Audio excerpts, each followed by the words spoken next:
हरे कृष्णा। गीता के 6वें अध्याय में भगवान श्री कृष्ण मन का वर्णन करते हैं और इस मन को कैसे नियंत्रण में लाना है इसके बारे में भी कहते हैं। तो कृष्ण कहते हैं, उद्धरेत आत्मान आत्मानं नात्मानं अवसादयेत आत्मैव हि आत्मनो बंधु आत्मैव हि रिपुरात्मना। तो अपने इस मन के सहाय से हमें आध्यात्मिक प्रगति करनी है, ना कि नीचे जाना है, अधोगति करनी है। ये जो मन है, जब आप इसे कंट्रोल करेंगे, नियंत्रण में लाएंगे, तब आपका मित्र है। परंतु यदि वो नियंत्रण के बाहर चला जाएगा तो आपका शत्रु है। तो इस मन को हमें कंट्रोल में लाना है भक्ति के मार्ग से, भक्ति के सहायता से। यदि ये मन नियंत्रण में नहीं है तो बहुत सारे प्रॉब्लम्स ये क्रिएट कर सकता है। और ऐसा भी कहा गया है कि जहाँ पे आपका मन है वहाँ पे ही आपकी चेतना है, वहाँ पे ही आपका शरीर है। जैसे कि मैं एक सुंदर गार्डन में बैठा हूँ, पर मेरे मन में विचार चल रहा है वो गंदगी के, तो मैं गंदगी में ही बैठा हूँ। क्योंकि जो सुंदरता है, जो स्वच्छता है, वो अंदर से शुरू होती है, राइट। बाहर कितनी भी चकाचौंध हो, पर यदि मन में गंदगी भरी है तो हम गंदगी में ही है। तो हमें पहले मन की स्वच्छता करनी है। जिस प्रकार से हम बाहर की स्वच्छता करते हैं, साबुन लगाने से, बहुत सारी चीज़ें करते हैं, जैसे सैनिटाइज़र लगाते हैं आजकल कोरोना से बचने के लिए, उसी प्रकार से मन को बचने के लिए हम क्या कर रहे हैं उसके ऊपर भी चिंतन करना ज़रूरी है। तो हम देखेंगे आज कि किस प्रकार से, एक कहानी के द्वारा, कि किस प्रकार से ये मन जो है बड़ी महत्वपूर्ण भूमिका निभाता है भक्ति में। फॉर एग्ज़ाम्पल, यदि आप जप कर रहे हैं और जप में आपका मन 10 जगह पे घूम रहा है, आपका मन जप के अंदर नहीं है, तो फ़ायदा कैसे होगा? ऑफ कोर्स होगा, आप भगवान की सेवा कर रहे हैं, पर जितना चाहिए उतना फ़ायदा नहीं होगा। तो इसलिए मन का वहाँ पे उपस्थित होना बहुत ही ज़रूरी है। एक बार की बात है, एक घर में 4 जन रहते थे। माता पिता, उनके बेटा था एक, और उसकी पत्नी यानी बहू थी। तो ऐसे 4 जन रहते थे। तो माता पिता काफ़ी बूढ़े हो गए थे, तो उन्होंने कहा क्यों ना हम हरिद्वार जाके आए, गंगा में स्नान करके आए, राइट। गए हैं आप कभी हरिद्वार? गए हैं तो लिखिए यस, नहीं गए हैं तो लिखिए जाना चाहते हैं।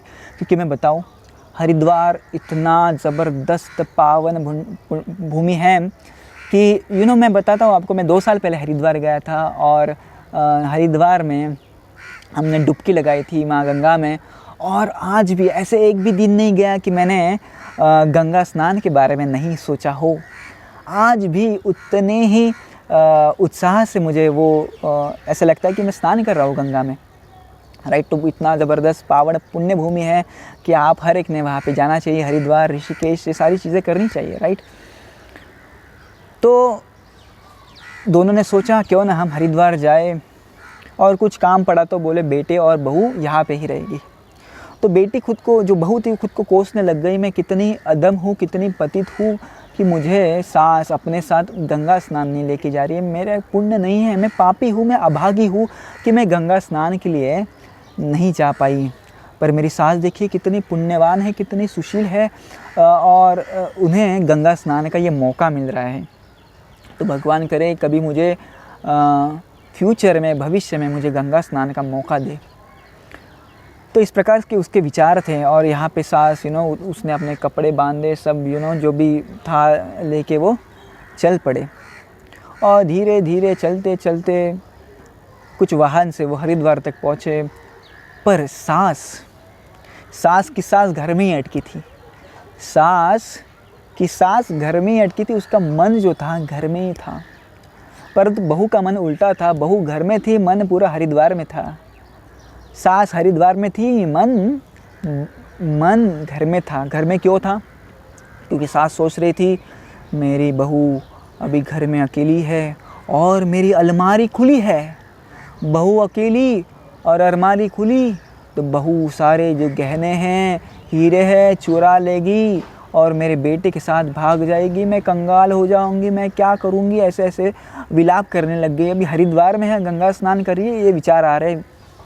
तो इसलिए मैंने कहा कि मन को कंट्रोल करना अत्यावश्यक है, सबसे पहली चीज़ है।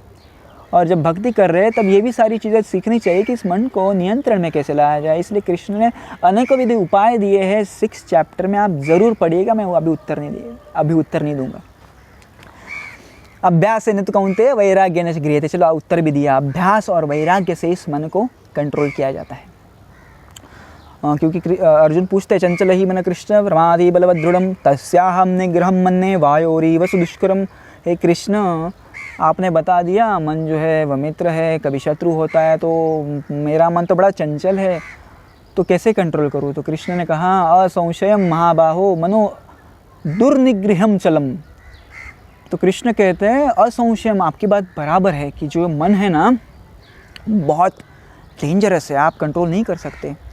तो आपको क्या करना चाहिए? अभ्यासेन तु कौन्तेय वैराग्येण च गृह्यते। अभ्यास करिए, प्रैक्टिस करिए और वैराग्य यानी डिटैचमेंट, वैराग्य का आप पालन कीजिए, तो ये मन आप कंट्रोल कर सकते हैं। चलो कथा की ओर जाते नहीं तो और कुछ कुछ याद आते रहेगा।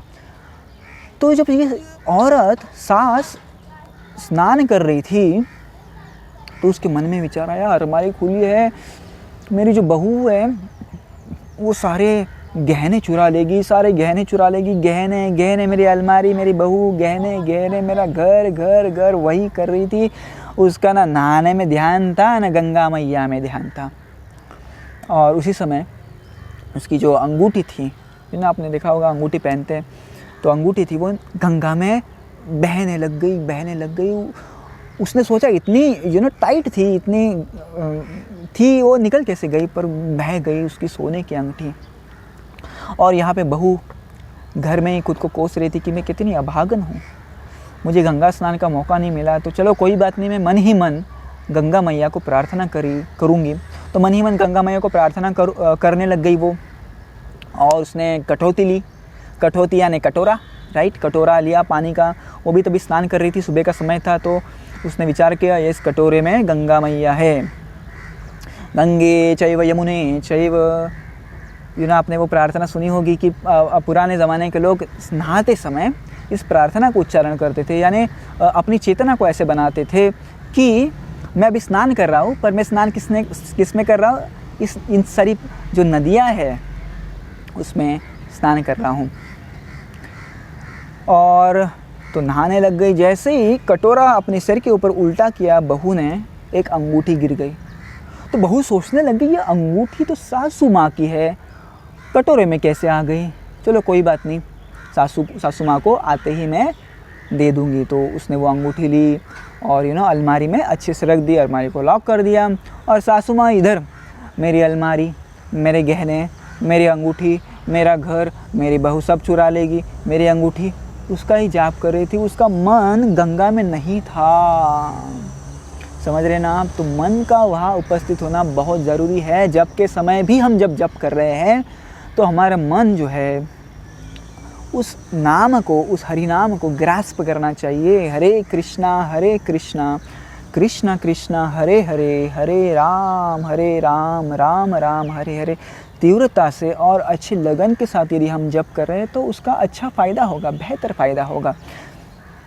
तो सासू माँ रिटर्न आ गई धीरे धीरे चलते चलते कई दिनों के बाद। और तब अपनी बहू से पहले जाके अलमारी देखा, अरे अलमारी में चुराया तो नहीं कुछ उसने। तो जैसे अलमारी में देखा उसे उसकी अंगूठी मिल गई। तो उसने पूछा अपनी बहू से कि अंगूठी इधर कैसे आ गई, मेरी तो गंगा में गिरी थी।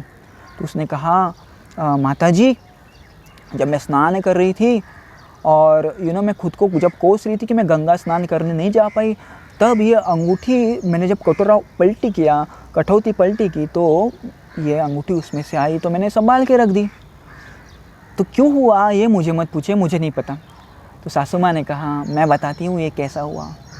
तो सासू माँ ने केवल एक शब्द में उत्तर दिया, मन चंगा तो कठौती में गंगा।